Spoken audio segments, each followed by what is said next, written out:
राधे राधे दोस्तों, कैसे हो आप सब। आज की कहानी है जवाब। नहीं माँ, अब मैं यहाँ एक पल भी नहीं रुकूंगी। जहाँ मेरे परिवार का अपमान हो वहाँ का पानी पीना भी मेरे लिए हराम है। कहते हुए रचना बैग में अपने कपड़े रखने लगी। लेकिन बेटा, तुझे भी तो भाभी की बहन के लिए वो सब नहीं कहना चाहिए था। शकुंतला जी बेटी को समझाते हुए बोली। बात तो भाभी ने ही शुरू की थी। गुस्से से रचना बोली। बहू ने? उसने ऐसा क्या कह दिया कि तेरा खून खोल उठा? भाभी ने? नहीं माँ, मैं नहीं कह पाऊंगी। नम आंखों से रचना अपना बैग पैक करने लगी।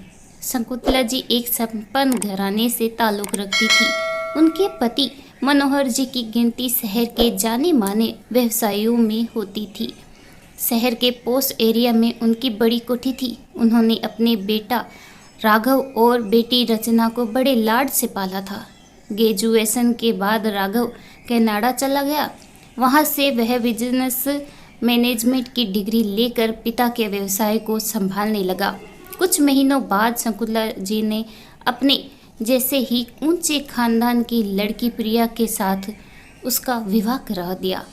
राघव से 4 साल छोटी थी रचना। देखने में सुंदर और स्वभाव की सरल। अपनी खूबसूरती और पिता की संपत्ति का उसे जरा भी घमंड न था। प्रिया अपने छोटे भाई से रचना का विवाह कराना चाहती थी। रचना के बीए फाइनल का परीक्षा होने के बाद प्रिया ने अपनी सास से रचना के साथ अपने भाई के विवाह की बात चलाई। रचना के कानों तक जब ये बात पहुंची तो उसने मना कर दिया और अपनी पसंद के लड़के वेदांत से शादी कर ली, जो मुंबई के एक मल्टीनेशनल कंपनी में जॉब करता था। वेदांत एक मिडिल क्लास की फैमिली से ताल्लुक़ रखता था। उसके पिता का एक ग्रोसरी शॉप था, इसीलिए रचना के परिवार वाले उसकी शादी से नाखुश थे। रचना के बहुत कहने पर जब शकुंतला जी और मनोहर जी वेदांत और उसके माता पिता से मिले तो उनकी सादगी से बहुत प्रभावित हुए।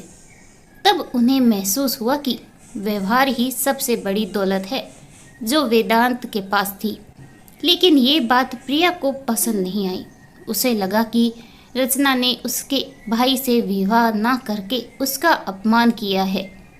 एक दिन रचना अपने पति के संग मायके आई हुई थी। डाइनिंग टेबल पर नाश्ता सर्व करते समय प्रिया बोल पड़ी। वेदांत जी, हमारी रचना को महंगे कपड़ों का बहुत शौक है। कहीं आपकी सैलरी कम पड़ जाए तो हमसे मांग लीजिएगा। भाभी का व्यंग सुनकर रचना तिलमिला गई। वह जवाब देती, लेकिन वेदांत ने उसे रोक दिया। इसी तरह से प्रिया को जब भी मौका मिलता रचना के सास ससुर के लिए भी अब शब्द बोलने में जरा भी नहीं हिचकिचाती थी। रचना अपने 1.5 साल के बेटे आरव को लेकर मायके आई हुई थी। उसकी माँ अपने नाती को सोने की चैन पहनाने लगी। पास में खड़ी प्रिया तपाक से बोल पड़ी, पहना दीजिए मम्मी जी। रचना के ससुराल वालों की इतनी औकात कहाँ। तब शकुंतला जी बोली, बहू, कपड़े गहने से किसी की औकात नहीं होती। असली गहना अच्छा व्यवहार होता है जो इसके ससुराल में है। राघव और मनोहर जी भी प्रिया को समझाते कि 2 दिन के लिए तुम्हारी ननद आती है, उसे अपमानित करके तुम कौन सा सुख मिल जाएगा। लेकिन प्रिया उनकी बातों को अनसुना कर देती। आरव की गर्मी की छुट्टियां शुरू हुई तो रचना 10 दिनों के लिए माँ के पास चली आई। आरव दिन भर प्रिया के बेटे अंकित के साथ खेलता और रात को अपनी नानी से कहानी सुनता। एक दिन टीवी का रिमोट लेने के लिए दोनों बच्चों में झगड़ा होने लगा। तुरंत प्रिया आई और आरव के हाथ से रिमोट लेते हुए कुछ ऐसा कहा जो रचना से बर्दाश्त नहीं हुआ। तब उसने भी कह दिया कि आपका बहनोई तो अपने ससुराल के टुकड़ों पर पल रहा है। शकुंतला जी मंदिर गई हुई थी। आने पर उनके कानों में रचना के शब्द सुनाई पड़े जो उन्हें अच्छा नहीं लगा। बेटी को वापस जाने की तैयारी करते देख उन्होंने पूछ लिया। रचना को चुप देखकर उन्होंने जोर देकर पूछा, बताना प्रिया ने क्या कहा। माँ, आप तो देखती ही है कि भाभी मेरे ससुराल वालों को कितना अपशब्द कहती रहती है। रिमोट लेने के लिए बच्चे आपस में झगड़ा करने लगे। भाभी आरव से रिमोट छीनते हुए बोली, पर चुन्नी का पोता टीवी देखकर क्या करेगा? अपने ससुराल वालों के लिए ऐसे शब्द सुनकर मेरा खून खोल उठा।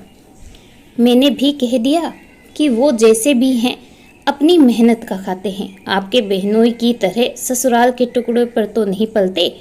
अपने ससुराल का अपमान मैं हरगिज सह नहीं सकती माँ, इसीलिए जा रही हूँ।